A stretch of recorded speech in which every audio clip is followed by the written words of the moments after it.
Yeah, so you can see it came out March 23rd, 2006, and then there's the title. I believe that the Harvard version has been downloaded over 350,000 times. Well, the United States supports Israel in a variety of ways. We give them all sorts of military and economic support, roughly $3 billion a year. Israel, despite the fact it is a relatively rich country, receives more foreign aid than any other country in the world. We veto resolutions in the United Nations all the time that are critical of Israel. Ceux qui sont contre, 14 voix pour, une voix contre. Le projet de résolution n'est pas adopté par suite du vote négatif d'un membre permanent du Conseil. Those against? Those against? Ceux qui sont contre. And the United States is actually talking about using military force against Iran. Now the question is, why is the United States so deeply concerned about Iran acquiring nuclear weapons? The reason it is that big a deal at this point in time is because of pressure from the lobby.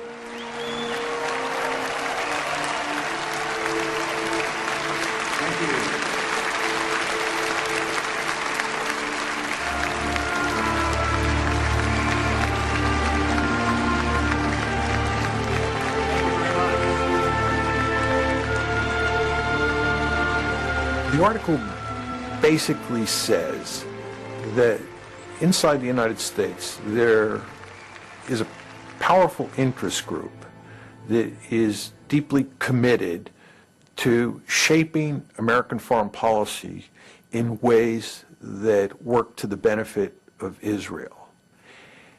And second, the article argues that the policies that the United States ends up pursuing in the Middle East because of the lobby's force in the decision-making process are not in the American national interest. Troops out now! Stop the war! Troops out now! Stop the war! Troops out now! A free, prosperous, and secure Israel is in this nation's national interests.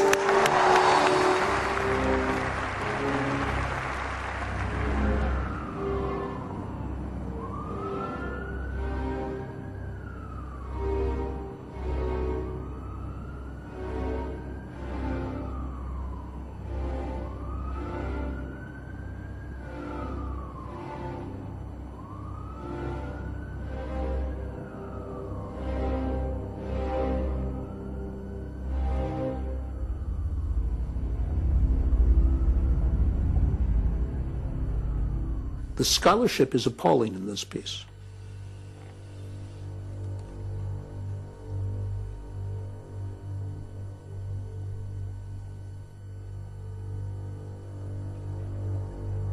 The notion that that some people sitting in Jerusalem are pulling the strings on institutions that are somehow divorced from a sense of what is in the American interest and working instead for Israel, there's just no evidence to support that. I'm really surprised that they didn't seek to protect their reputations by doing really watertight, rigorous research that they could defend. And in fact, they've been demolished. Alan Dershowitz is, I mean, there's nothing left after. So why did they go on I don't know why they did this. I don't know. Some of the things they say in that piece really made me wince because Mearsheimer and Walt both are better academics than that report reflects.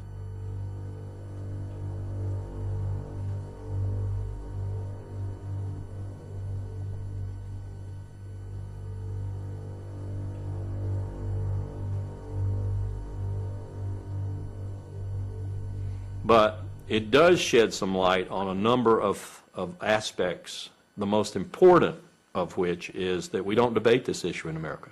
You know, you can't talk about this in America. That's the most important thing they did. The second thing they did was call into question post-Cold War, the strategic value of Israel to America. 10 years ago, you couldn't even talk about the Israel lobby. Today, we can, we do. It's explosive, it's controversial, but we do.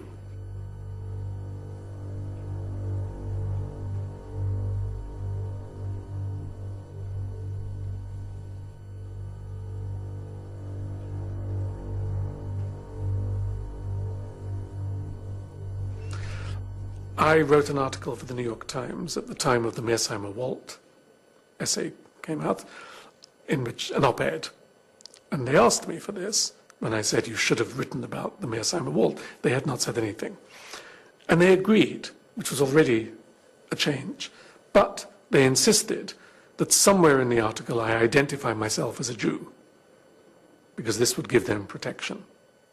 Controversial article about the Israel lobby. Yes, but he's Jewish, it's okay. That's where we are. It's not fun to be called an anti-Semite. It's not fun to be told that your scholarship is shoddy. And it's not fun to be pounded day after day and to see very few people standing up in your defense. But again, we knew that was coming. We knew that was the price of writing the article. They're right, but they're wrong. Now, they're right from a strictly geopolitical, geostrategic point of view. That is to say, what I spent my life studying.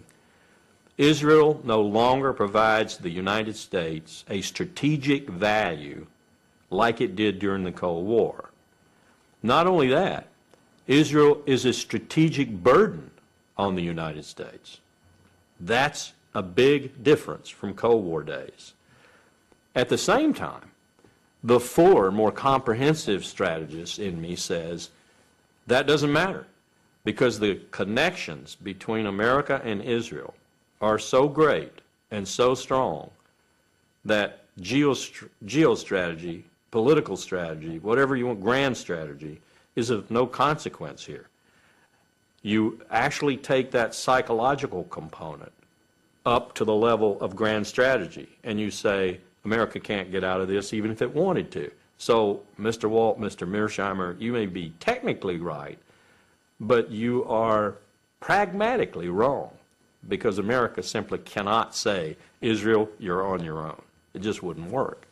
And one of the reasons it wouldn't work is because we have a very powerful Jewish lobby in America. Is a crime from Iraq to Palestine. Occupation is a crime from Iraq.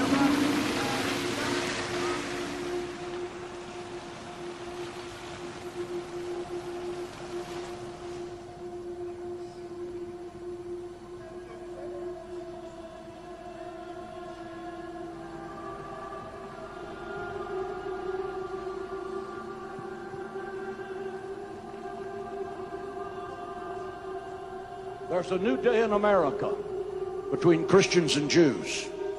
We don't agree on everything, but we agree on this, that we are going to be together, inseparable in the defense of Israel and the Jewish people.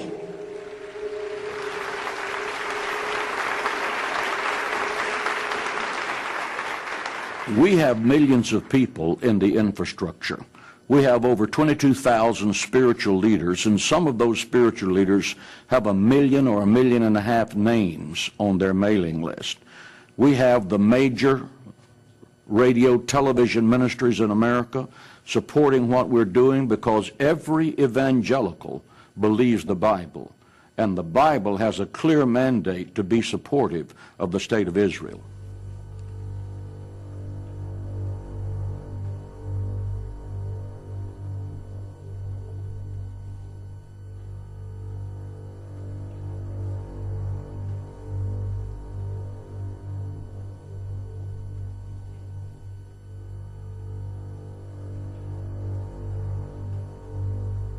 Again, there's a new Hitler, and he's the president of Iran, and he intends to build nuclear weapons, and his brazen declarations against the Jews in America have been carried on the front pages of America's newspapers. Ladies and gentlemen, we must demonstrate courage. We must demonstrate intellectual honesty. We must demonstrate the willingness to stand up and to speak out. We must act now to stop Iran before the maniacal dream of exterminating annihilating the Jewish people becomes a nuclear holocaust. And I am hopeful that the American government will have the courage to help Israel in its day of adversity against tyrants. I don't think there's ever a time that you can say you have enough support. I think that our objective is to always let our elected officials know that, A, we do support Israel, and that if anyone comes against Israel in a malicious way, we would do everything in our power to see that that was their last term in office.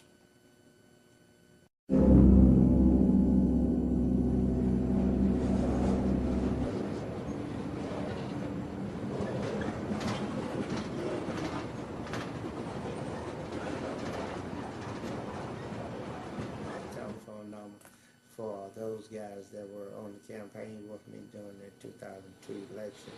And I wanted to get a copy of your tape of those commercials that had run. Give me a call. I'm in office 326-8844. Thank you. What AIPAC did, some members of the United States Congress, rather, they put in resolutions condemning Libya. And they just kept them in the resolutions with Syria and with Iran and with Iraq. They kept putting them in that in resolution and kept pushing for all kinds of sanctions, all kinds of action against them. And of course, I voted against the resolution, and others started voting against it. And I think what later I found out what really made them angry, other members of Congress came to me and wanted to know what was happening, and I was telling them, we're trying to negotiate. So what happened? I was looking at CNN. Several people had called me and told me what they had seen and heard, and they told me, look at CNN.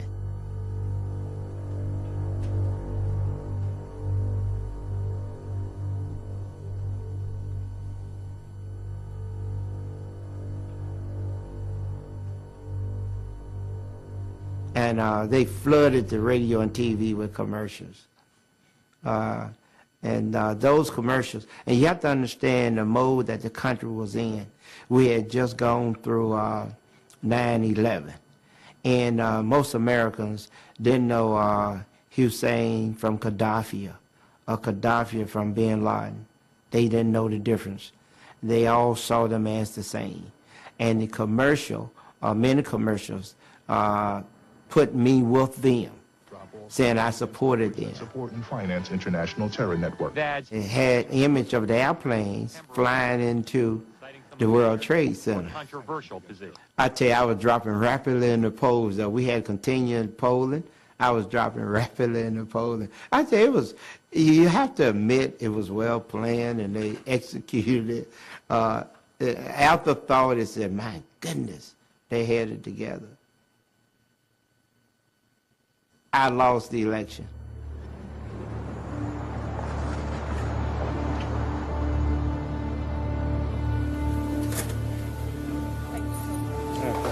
But you have to understand, you're talking about a forbidden subject. No one wants to talk about Jews. It's a no-no. It's like you're talking about something that's wrong. You're not even supposed to give your opinion. So you think it's very difficult for me to even ask questions about the Israel lobby in Washington? Absolutely. Very difficult to get answers. Very difficult to get interviews. I hope you're successful. I wish you well. It's going to be rough.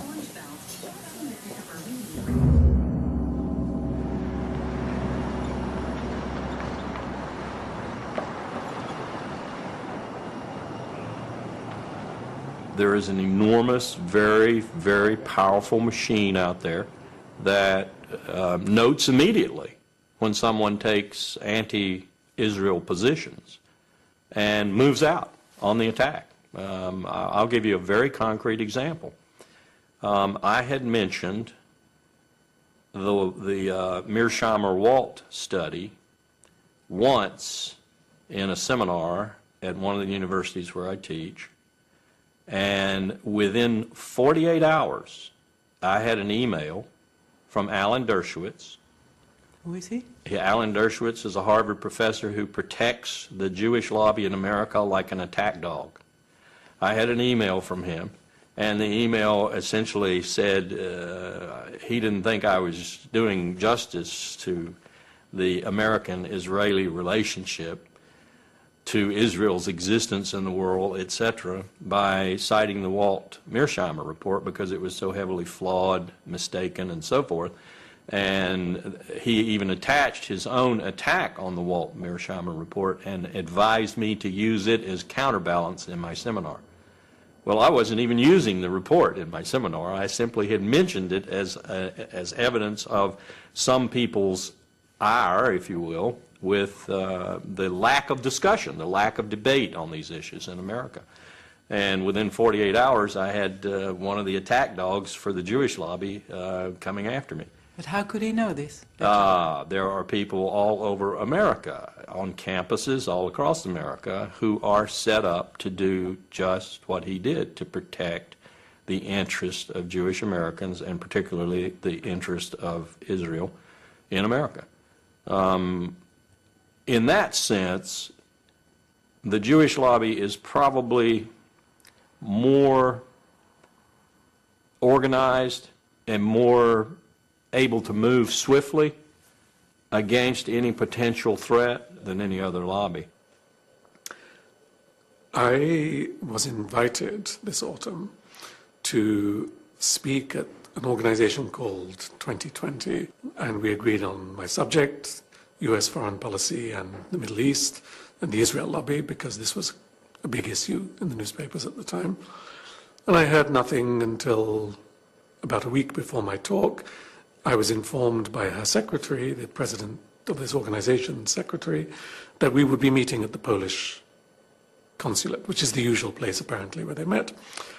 And then the next week, 2 hours before I was supposed to talk, I had a telephone call from the organization's leader, terribly upset, saying the Polish consul general had cancelled the talk there at the consulate because of telephone calls he had received from the American Jewish Committee and the Anti-Defamation League. Well, the consul's position I can understand is very difficult. Poland in this country, if you say to someone, Poland, the thought they have is anti-Semitism immediately. So Poland has a problem of overcoming this image here. The new Polish government, which is not a very attractive one, has nonetheless been working very hard to try to build good relations with Washington, to be friendly with Israel, to show that it's a good guy, and so on these subjects. And now suddenly someone comes along and says to the Polish Consul General in New York, you know, Tony Judt is a very controversial character, he's anti-Israel, his remarks some people think are anti-Semitic, are you sure you want to have him? Bad for your image, bad for your diplomacy. But why would the Poles stand up heroically for my right to speak? They have bigger concerns, so I don't blame them.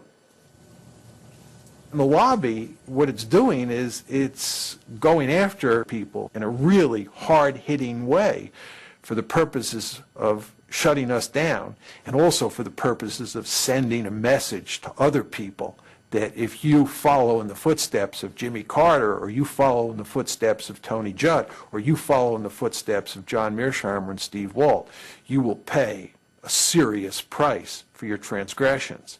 Right? So that's a deterrence model. They're trying to deter other people from doing what we did.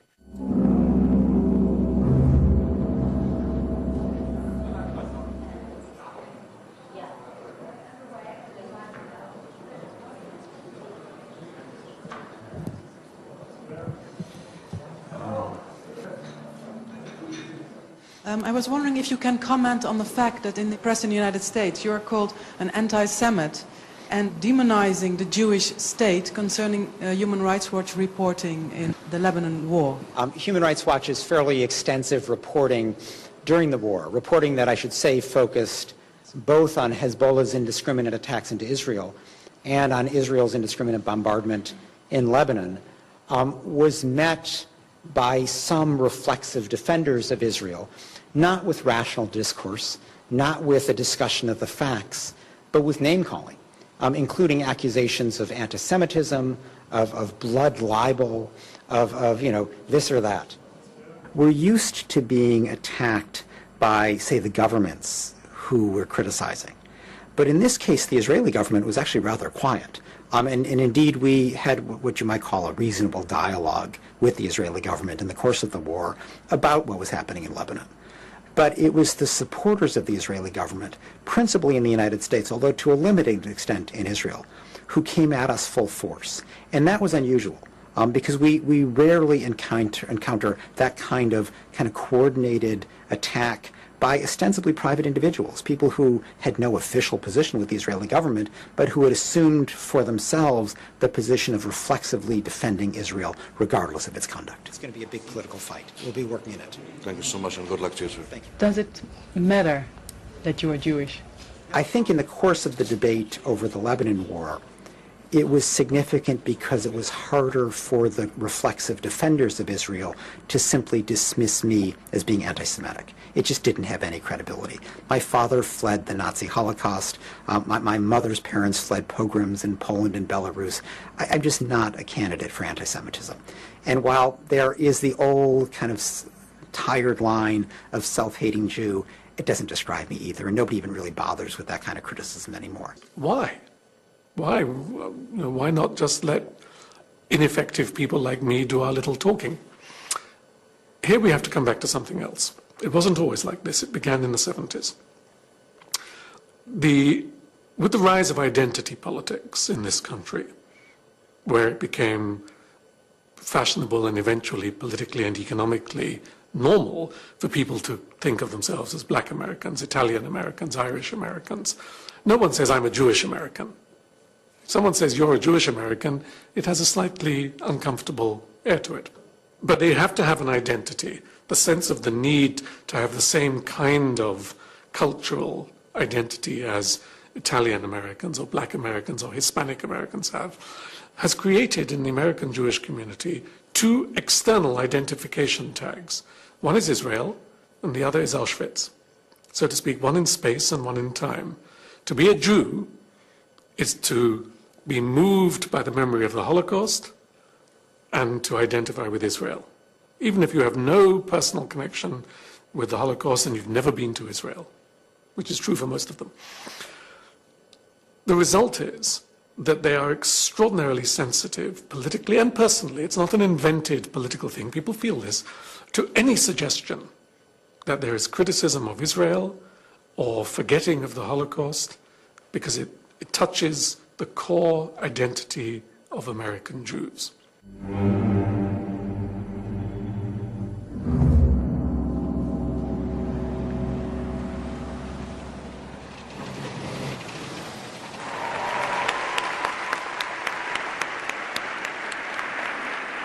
The state of Israel was the dream of your ancestors, made a reality by your grandparents and your parents. Every year, AIPAC has a conference where they bring in their supporters from around the country. They meet in Washington, a very powerful group that attempts to affect legislation and other aspects of U.S. policy on the Mideast. And it's sort of a gala affair. There's a Hollywood element where they produce these videos that show, they get people all mobilized and roused, sort of a pep rally atmosphere, and they get an extraordinary number of high officials to come. America and Israel share an unbreakable bond. AIPAC is one of the reasons why. All of us share a fundamental belief that the freedom and security of Israel are a vital interest of the United States of America. We need you now more than ever.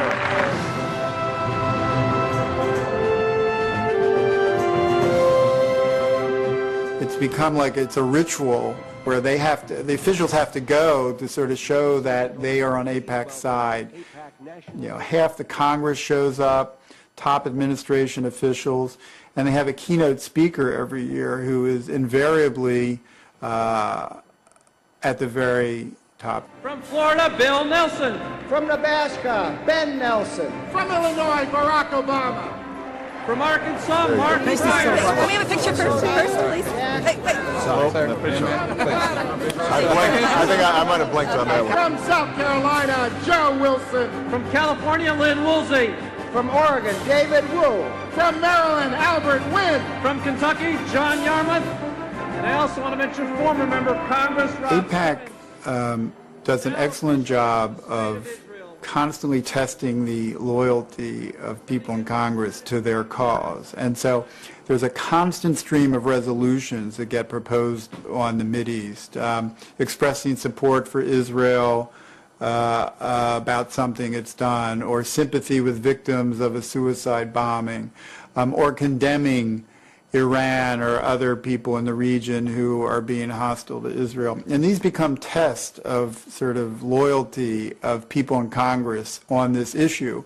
And those who vote in the way that AIPAC wants will in many ways be rewarded ultimately with campaign contributions from people sympathetic to AIPAC. AIPAC itself does not give money, but they sort of, this whole series of votes and their very careful cataloging of how people vote very much affects where people make decisions about who to give the money to. Money does not flow into a particular congressman's coffers or a senator's coffers unless he supports positions taken by the lobby. That's their first, I think, major influence is money. And this administration is awash in money, more so probably than any administration in American history. For 2 months, we've been trying to get in contact with Congress people who voted nay to certain of the bills that were supported by AIPAC, but nobody wanted to speak to us. Is that normal?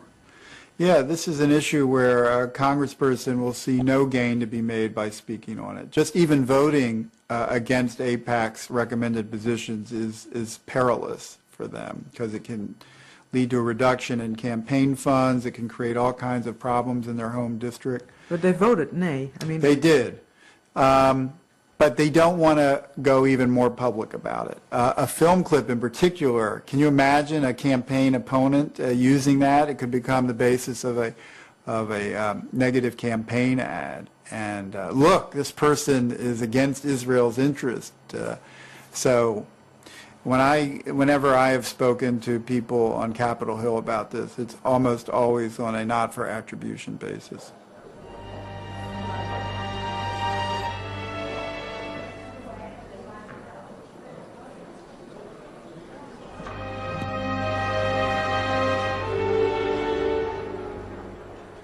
I was told off the record once by a very prominent Democratic senator. We were at a meeting in Paris, and it was late in the evening. We were sitting in a hotel. He was talking about the Middle East, and he was saying things about Israel which were very similar to the criticisms that I would make. And so I said to him, "But you never say these things in the Senate. Why not? Is it because you're worried about the Jewish vote?" He said, "Forget it. It's nothing to do with the Jewish vote. I come from a state, I can't tell you where, because otherwise, where there are very few Jews, and they're all going to vote for me anyway, so it doesn't matter. So it's not the Jewish vote, that's not the issue. It's not money, I don't get money from the Israel lobby, that's not the issue." But he said, suppose that I walk onto the Senate floor and say in a moving speech why we need to take our distance from Israel and understand better what has happened to the Palestinians. Maybe I would win 5, 10 senators over to a general motion criticizing Israel, maximum. He said, but that's all I could get. And he said, in return, I would be finished in the Senate, because no one would ever vote again for my needs if I wanted to move something for my state, or an education bill, or a financial bill, or a tax bill, or anything to do with domestic policy, nothing to do with Israel. I would be punished. I'd bet that it's impossible for either Steve or I to ever get a high-level policy-making position in the American government.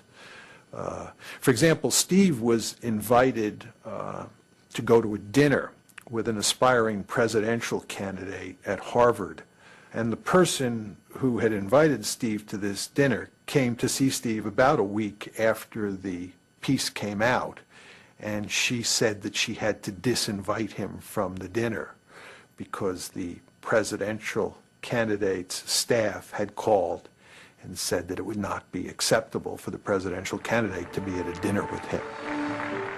America and Israel have a special friendship.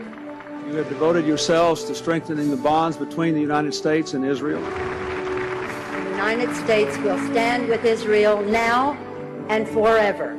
If a politician would rise with this point of view, that the United States should stop supporting Israel, what would be the effect, do you think? He'd lose the next election. Almost certainly. Now, there may be a district here or there out of the... We have 435 members of the House and 100 senators, 535. We have 52 governors.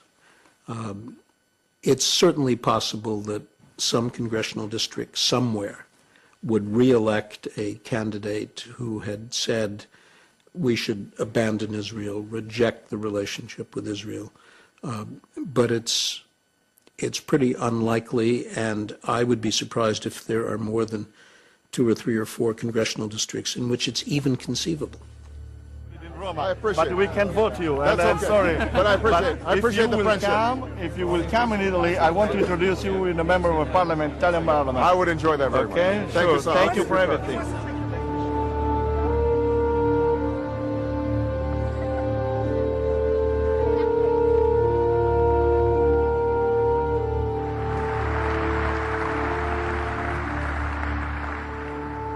Friends owe it to friends to be as candid as possible. So let me say that a precipitous American withdrawal from Iraq would be a disaster for the United States and the entire Middle East. A sudden withdrawal of our coalition would dissipate much of the effort that's gone into fighting the global war on terror and result in chaos and mounting danger. And for the sake of our own security, we will not stand by and let it happen.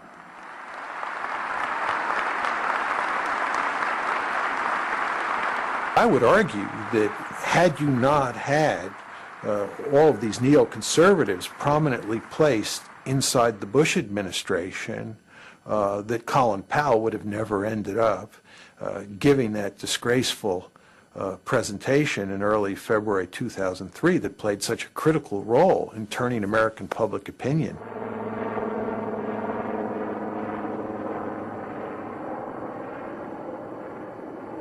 This is an important day for us all as we review the situation with respect to Iraq and its disarmament obligations under UN Security Council Resolution 1441.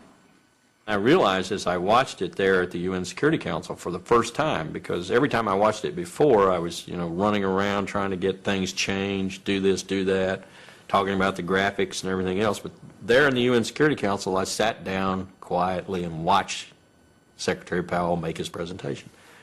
My colleagues, every statement I make today is backed up by sources, solid sources. These are not assertions.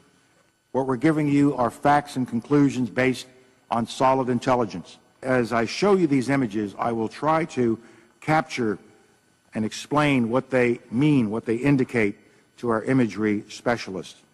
Let's look at one.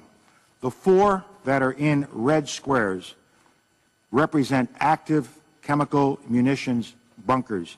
I wouldn't go to war based on that. That's what I told myself. I would not go to war based on that. Most of it could be interpreted different from the way we were presenting it. As these drawings, based on their description, show, we know what the fermenters look like. We know what the tanks, pumps, compressors, and other parts look like. And we know a great deal about the platforms on which they are mounted. I walked outside the United Nations building on February the 5th after the presentation had been made into the kind of bracing cold New York air, and I thought it was a total failure. I thought I had failed because I was the person who put it together, responsible for putting it together.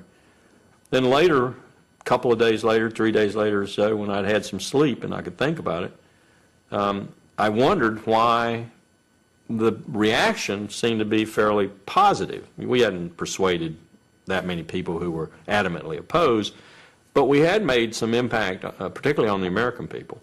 And I think we made a little impact on the international community, too, probably in the UK in particular. And so I realized the reason for that. And the reason was Colin Powell gave the presentation.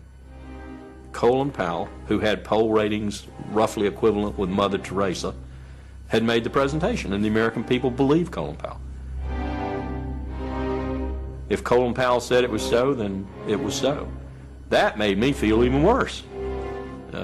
So yes, I have trouble sometimes sleeping at night thinking about my participation in it. 1995, the quantities were vast. Less than a teaspoon of dry anthrax, a little bit about this amount. This is just about the amount of a teaspoon. Less than a teaspoon of dry anthrax. So the question you have to ask yourself is, if the evidence was so flimsy, why did Powell get up and make such an unequivocal case that Iraq had WMD and was an imminent threat? And the reason is that there was tremendous pressure inside and outside the administration to make that argument. And the question is, who was creating that pressure? And the answer is, it was the neoconservatives, almost single-handedly. Dick Cheney and his minions have brought, and Richard Pearl is one of his minions, and Doug Feith is one of his minions, have brought the art of lying to a new scale, a new level. Was oil the #1 influence on President Bush and Vice President Cheney? Or was WMD? Or was spreading democracy? And don't believe it for a moment. They didn't even think about spreading democracy when they started this war. They transmogrified the mission into starting or democracy simply to appease the American people and to give them some reason to support the war. You have to decide, where were these factors? And inevitably, the Jewish lobby in America, AIPAC in particular, the focus lobby, has got to be there. You're being naive if you don't put that factor up there as an influence on national security decision-making, particularly with the Bush administration. The AIPAC lobby is very influential through Vice President Cheney, very influential, and through people like Elliot Abrams, Paul Wolfowitz, and a host of others within the government. And of course, you don't want to lose sight of the fact that the Israeli government was also feeding the United States government intelligence, which said that Iraq had a serious WMD capability and was an imminent threat. There's an Israeli general named Shlomo Bram who has written a piece on this, which says, in effect, that Israel was a full partner in this scheme to convince the public in the United States and around the globe that Iraq was an imminent threat. Iraq was not an imminent threat. The fact is that even if Saddam had nuclear weapons, there was nothing you could do with them, right? But you could not make those arguments at the time in the United States. It was very, very hard to get them out into the public domain and for them to get any traction. Do you agree with Mearsheimer and Wold that the influence of the pro-Israel lobby was important for going to war with Iraq? I do, but I would not have presented it the way they did, because I think that they underestimate ideas and they underestimate, if you like, emotions. They're very cold and realistic in their view of politics. And for them, since going to war with Iraq is absolutely crazy, and it was pretty obviously crazy for many of us before, there must have been some pressure to do something so irrational. And of course there was. But they underestimate other factors. The illusion, for example, that we could have control of Iraq's oil and of the strategic region. The belief, which is a deep American belief, which was not invented by the Jewish lobby, that America knows how democracy should work and is an example to the world and has a moral duty and certainly a right to bring this example to the world. And it's all mixed together. So ideals, belief about American exceptionalism, American duties, American provincialism, not knowing about what's going on outside, and Israeli pressure. Yes. The suggestion that that the Israeli lobby, as he describes it, is in effect operated by the Israelis and reflects Israeli preferences is simply wrong and can be shown to be wrong. So you don't feel part of the Israeli lobby? No, I'm not part of an Israeli lobby. I have my own views. I'm sympathetic to Israel, as most Americans are sympathetic to Israel. I'm not incapable of being critical of an Israeli policy that I don't like. But the main point is that it is not the Israeli government that shapes the thinking of Americans who are pro-Israeli. Richard Pearl would probably say, in response to your question, if you got the truth out of them, Israel's interests and America's interests are the same. And so if I'm an advocate for Israel's interest, I'm an advocate for America's interest. And I would say back to them, again as a strategist, bullshit. No two countries in history, and no two countries in the future in history, I will predict, will ever have coincidental national interest all the time. No way.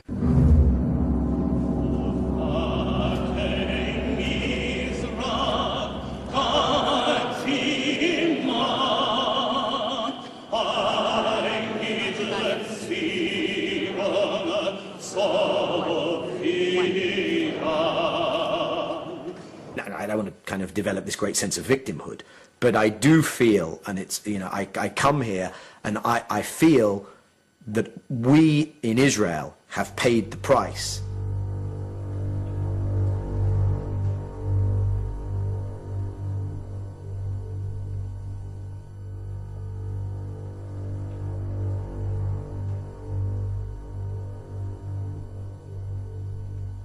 American Jews, surprise, surprise, are liberal Democrats when it comes to most issues, including the Middle East. So when you poll American Jews, they're for the peace process and they're for American engagement and they're for a two-state solution. And we did the Geneva Initiative and they were in favor of that as well.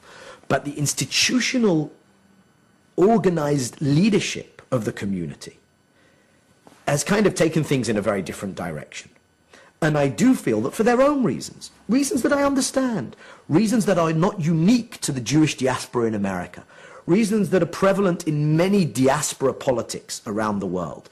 It's to do with my identity in a diaspora, it's to do partially with guilt, it's to do with my own political role in my new host community, etc., etc. They've driven so-called pro-Israel politics in Washington in a direction which is directly antithetical to what is good for Israel. In that respect, yes, I do feel we paid a price. Of course, that has been increased manyfold under the current administration.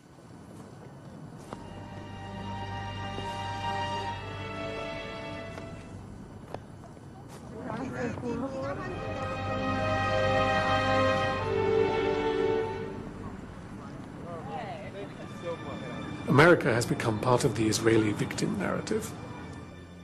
It began, I think, in the 70s, when one of the ways in which the African-American community could begin to get amends for slavery and the consequences of slavery was by emphasizing that it was a victim of history. That even if you didn't do it, history did it. Your grandparents did it. It's not a personal responsibility, but there's a cultural debt.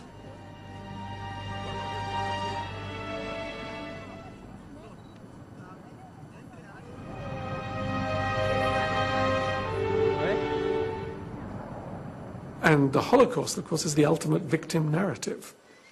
And David Ben-Gurion, the first Israeli prime minister, knew this very well because he turned it to advantage, giving Israel as a whole country a victim narrative. If you can't criticize someone because he himself is a victim, what do you do with a whole country, which is a country born of victimhood, so to speak? I have been in conversations many times with people who are very reasonable and would say, yes, you're right, Israel does do bad things. The occupied territories, stealing the water, stealing the land, bombing the houses, etc. But remember what happened to the Jews. There is a background, there is a history, there is a reason, there is an excuse for this. And of course, you can say the same thing for the Palestinians.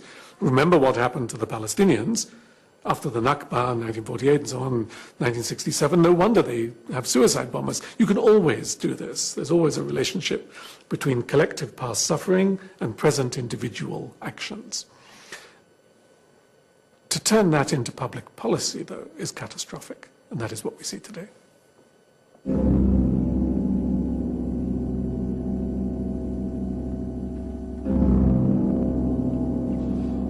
The what if.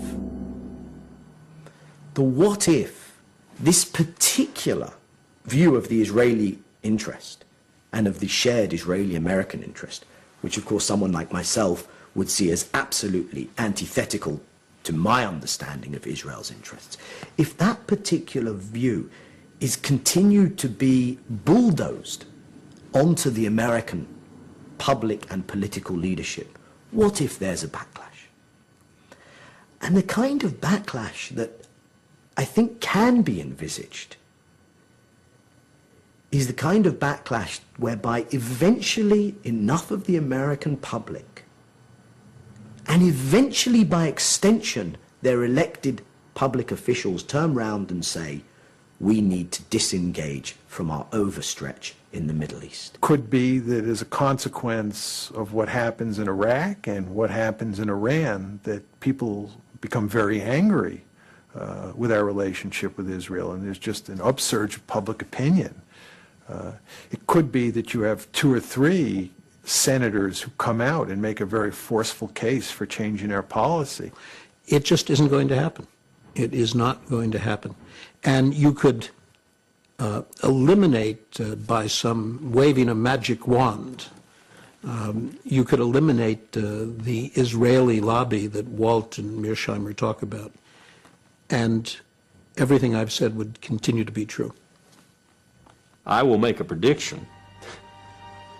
If this president orders us to go to war in Iran in the next 2 years, and he orders any considerable ground component to participate in that, Marines or Army, then I think you're going to see another major exodus from the armed forces, general officers, because I think they understand just how colossally wrong such a decision would be and how much that would be the precursor for, call it what you will, World War III, World War IV.